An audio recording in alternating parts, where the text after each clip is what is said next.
కృష్ణా జిల్లాలో AP BJP రాష్ట్ర అధ్యక్షురాలు దగ్గుబాటి పురంధేశ్వరి పర్యటించారు. పల్లెకు పోదాం కార్యక్రమంలో భాగంగా ఎన్టీఆర్ స్వగ్రామం నిమ్మకూరులో పర్యటించారు. అక్కడ ఉన్న తల్లిదండ్రుల విగ్రహాలకు ఆమె పూలమాల వేసి నివాళి అర్పించారు. అనంతరం కోసూరులో ప్రజలను కలిసి సమస్యలు అడిగి తెలుసుకున్నారు.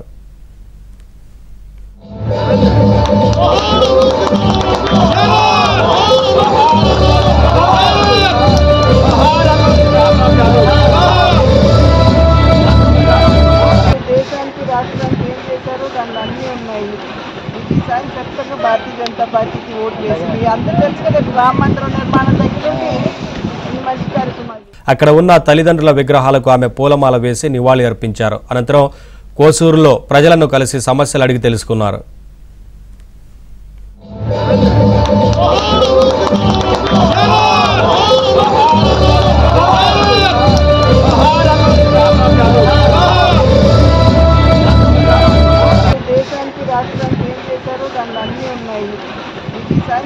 భారతీయ జనతా పార్టీకి ఓటు వేసింది. అందరూ తెలుసు కదా, రామ మందిరం నిర్మాణం దగ్గర మంచి కార్యక్రమాలు.